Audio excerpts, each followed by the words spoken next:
Welcome to the Firebelly Social Show. We're focused on talking to food and beverage brands that are on a mission to make the world better. Hello, everyone, and welcome to another edition of the Firebelly Social Show. I'm your host, Duncan Alney, here, where we speak to founders and leaders, CEOs of mission-driven food and beverage brands. And this episode is brought to you by Firebelly. Firebelly is a company I founded. We make brands more likable through social media marketing. That's all we do, 100% social media marketing. We were voted one of the top 10 social media agencies in the world by Clutch. Firebelly's helped clients like Netflix, Qdoba, Fiji Water, and many others transform their social media marketing strategies. So if you want to make your brand more likable and more successful on social, let's talk. Now, let me tell you, we've interviewed some really amazing people on this show. And I'm so excited to welcome our guest today, McIntyre. Did I say that correctly, Emily? You sure did. Well done. All right. And Emily it's fair to say, is a serial entrepreneur. She's founded 7 different companies. She's a recovering or ex-professional journalist, and she is I think what's the right way to say it? She is a influencer and a thought leader. Thought leader is the word I was looking for especially in the beverage space, and has we returned in the last few days from a very big panel about coffee. So and Emily, your company is Catalyst Trade, and I'm so glad you could join today because you're leaving tomorrow for Ethiopia, and I was keen to talk to you quickly, and you accommodated. So thank you so much for what you're doing in the world and for coming on the show today.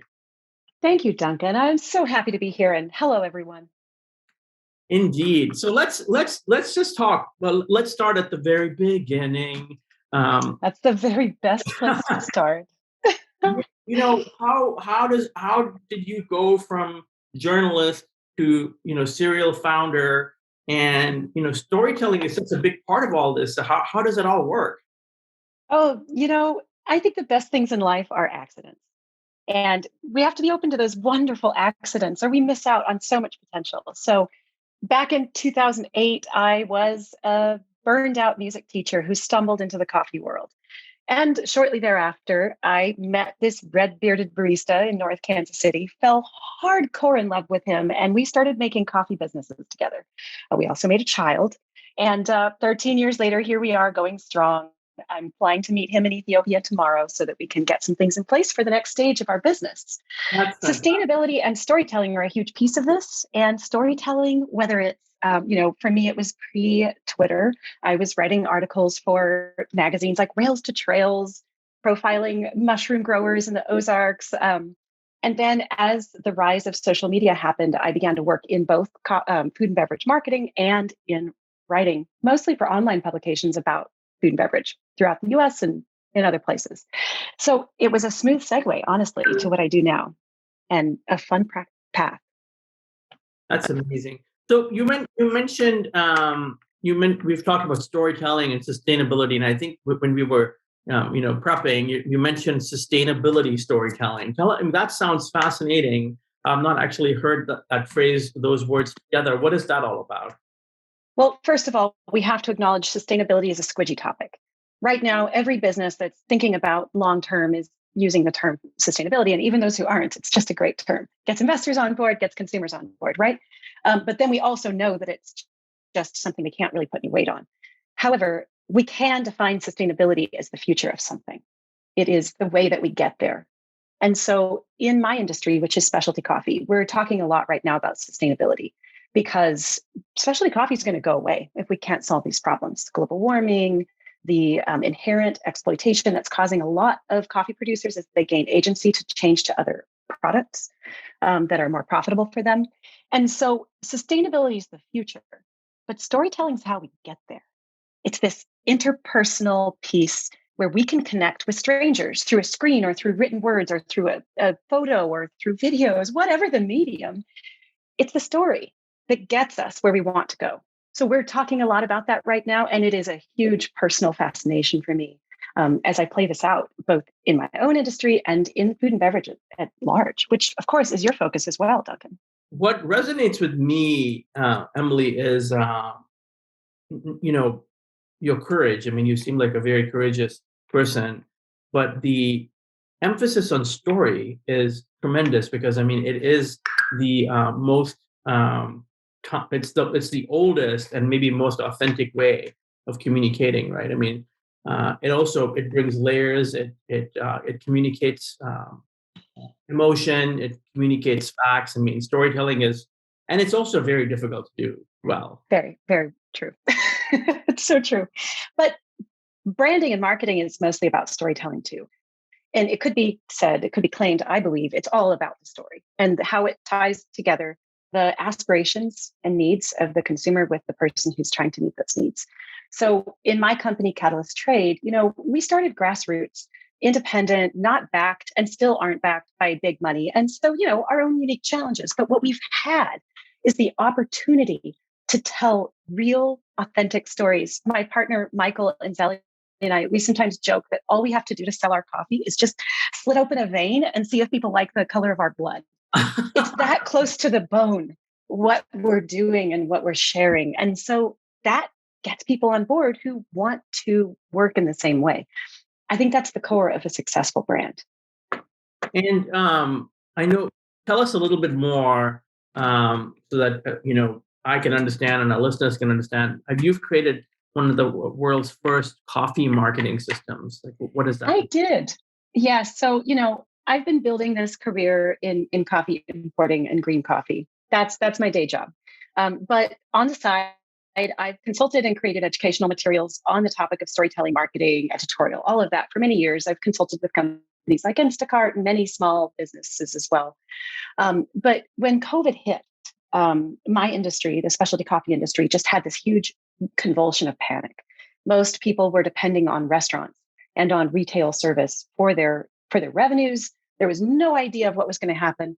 Of course, in my own company, I was concerned, but I also saw a huge need for a strong voice to come in and say, look, it's possible still to sell coffee. You may need to change, you may need to pivot, but come on, it's simple.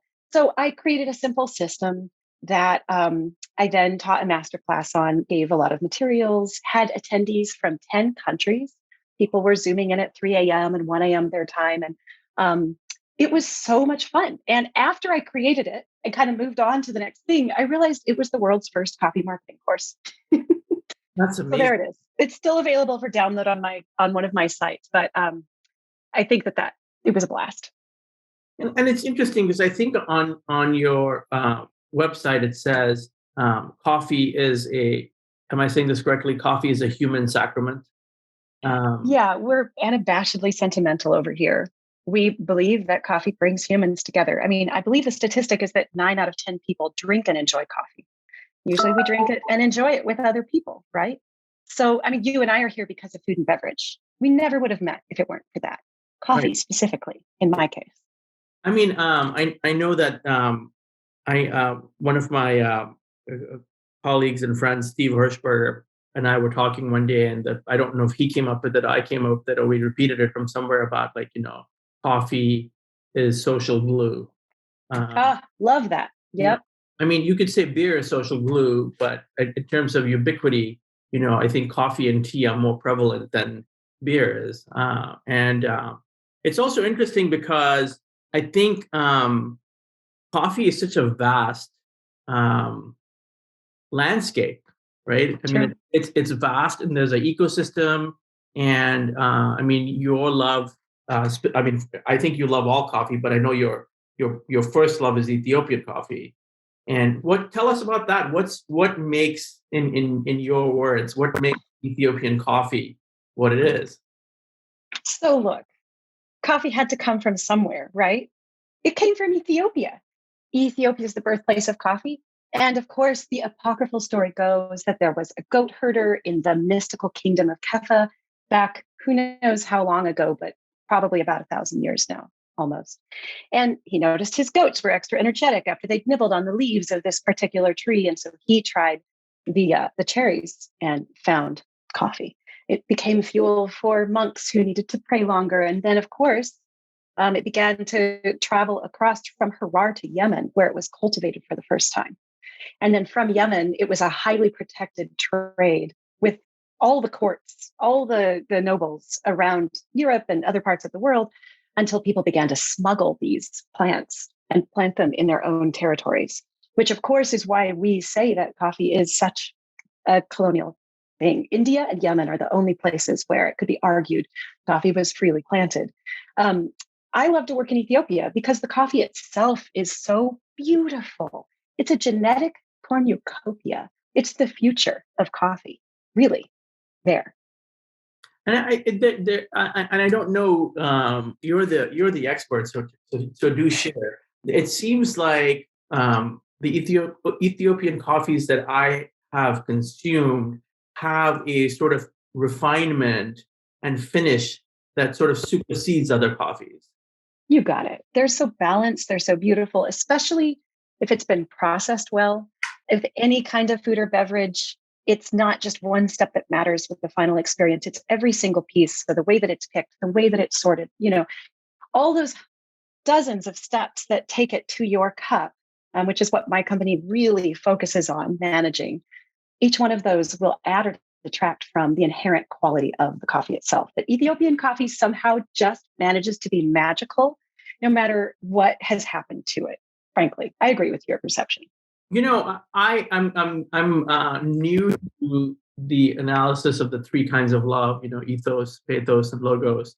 And it seems to me like a lot of people in the coffee world are very heavy on the pathos part of their relationship with coffee.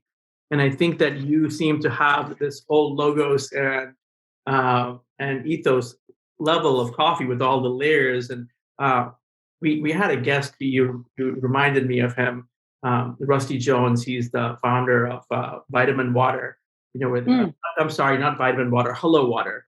And he talks about cleaning up the grocery aisle because they're eliminating sugar. People are drinking this water with fiber in it. And it seems to me that you are, I don't know if cleaning up is not the right word, but it seems like you're bringing a different level of awareness through your storytelling to coffee, because it isn't just a packet. There are stories around these coffees. Really. And we tend to lionize, we tend to have these romantic pictures of different players in any supply chain, but I'm talking about coffee. There is the little old lady in Yogacheffe who picked the coffee cherries from her backyard and then brought the sack over her shoulder for several kilometers to the collection station so she could get her cash crop for the year. And then she takes that money and she sends her grandkids to school and buys their uniforms. So there is that. But we also tend to just over romanticize that and not follow this through with systems and quality business. So Catalyst is about both elevating these stories. We are so excited about, honestly, so many stories headed to Ethiopia to engage with an Ethiopian storytelling team. It's finally going to get beyond just my abilities to tell the stories. And I'm so excited about that. But beyond that, business has to be more than just marketing if it's going to truly be equitable and truly have a long-term effect. And we are talking, right, about quality-focused businesses here, businesses that want to do good in the world in food and beverage. Catalyst Trade, our aspiration is to shift the way that people in coffee, both coffee drinkers and coffee workers, think about coffee in a material way so that everybody has a better quality of life, which can be measured in take-home pay, sustainability of their crops, whether the kid going back to work with their parents, things like that. And we're scrappy and small, but scaling quickly. And we're really excited about what is happening in specialty coffee. That we're even having these conversations is exciting. Yeah, I mean, it's interesting because I know I saw something similar in India in the northeastern part of India, Meghalaya, where there are so many tea growers that are growing amazing teas, purple teas, or there's another group where they take the tea and the leaves and then they smoke them inside bamboos. And okay. But the challenge is none of them have enough product to get into the big tea marketing system or the tea sales system. Right. And so I'm assuming it's the same thing where there's all these growers. What's the right term? Is it nano growers or micro growers or? We call in Ethiopia, we use the term smallholder producer, but it's, it varies. It means the same thing. People with a small amount of product that could really be utilized well, as you're saying, if there was a way to link them with buyers and make sure that it works both ways. Yeah. And so, and talk a little bit more about, I know we talked about the colonial system, like where do you see, what's the future system? I have a side of me that is very, very brave and very, very set upon seeing everything change in a positive way. That side would really like to see a lot of the power centers disrupted. There's so much monopolization in coffee. We don't talk about it. I'm not talking about like monopolization on the consumer side. I am in the ecosystem of Ethiopia, and I just see this underbelly of the way that collusion happens, and it's so pervasive that it's almost it seems at the moment impossible to battle. So when you ask me where I want it to go, I want that to shift. But human nature has to also shift with this because it is short-term concern. It is lack of stability. It is lack of education. And it is also just the culture where everybody needs the same things. And there's a small amount to go around that drives this kind of business. So I aspire to create a bigger coffee industry, more money being sent around, and then there are systems for education. So my partners and I would like in the next 5 years to establish leadership programs that will allow people from outgrower areas in Ethiopia to go through these programs and get certified and learn business tactics and then be able to go and work for the larger exporters. I aspire to help the exporters see how it benefits them long-term to treat smallholders better. I honestly aspire to see the 200 or 300% profit margins be cut to 50% or 40%, because I think that this needs to be more equitable. How we get there, frankly, I think storytelling's got to be the key, because we have to take a small amount of power and good intentions and good practices, and we have to amplify it.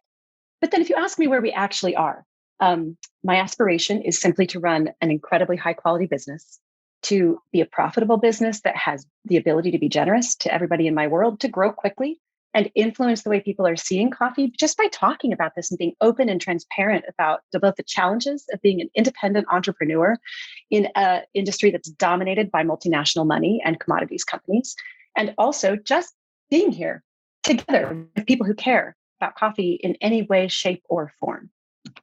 There's my unstructured answer for you. I love it. I love the passion. And what immediately occurred to me is you are creating an action for the future. You are running towards a greater goal, and your mentality is of commitment and abundance. It isn't a reaction necessarily, although it may be partially driven by that, but it isn't fueled by a reaction to the past. It's more driven by optimism for the future, which I think is what we need. I guess, for people, for example, my friend, Joe Shoemaker, is an amazing guy, and he decided he didn't want to do real estate anymore. And he's been working on some different initiatives. And he told me yesterday he's working on a coffee company. And I'm like, man, I'm talking to the person that you need. What do you say to people like that? People that are trying to use their social capital and innovation, to do something different. How can those people, what do you have to say to those people, I guess? It's such a great question. And even before I answer that, I just have to say, very insightful of you. I agree with you. We're creating a new reality. We're driven by what's happening. We can't divorce ourselves from history, but we're only here for a purpose if we are actively moving toward a new reality. That's why we're here. So with that said, your friend Joe sounds awesome. And I guess what I would say is, first of all, I'd love to talk to him because there's so much good that can be done. But secondly, look below the surface. The coffee industry, and I think I explained my experience to food and beverage at large, it's full of shiny objects. In reality, there are businesses that are doing good work, and there are also some nonprofits that are doing good work, and we can always use more that are integrated with vision and that are actually have a plan to make a difference and then do it. So just, dig in. It's not about the surface. It's about the reality. And it can take a few years to really get started in coffee. It's a very closed industry to people who aren't already in it. So thank you for being so generous with your time, because I know you're literally leaving for Ethiopia tomorrow and you need to fit this into your schedule. So let me ask you this. For people to find you, it's catalysttrade.com. Yeah, catalyst-trade.com. But frankly, email me directly, Emily@catalyst-trade.com. I'd love to hear from you about really anything food and beverage related. That's amazing. And I, what you inspired me just now is as a next step, we should reconnect and have, 2 or 3 people who you think are the right people on this podcast to talk about where we need to go as in terms of reality and as an industry. So thank you so much, Emily. Yeah, I'd love that. She's on LinkedIn. Really, she's everywhere, and she's a storyteller at heart. And this episode was brought to you by Firebelly. Firebelly is a social media marketing agency that works with companies to make them likable on social and successful on social. And this has been the Firebelly Social Show, where we interview founders of mission-driven food and beverage companies. And we'll see you on the flip side. Thanks for listening to the Firebelly Social Show. We'll see you again next time, and be sure to click subscribe to get future episodes.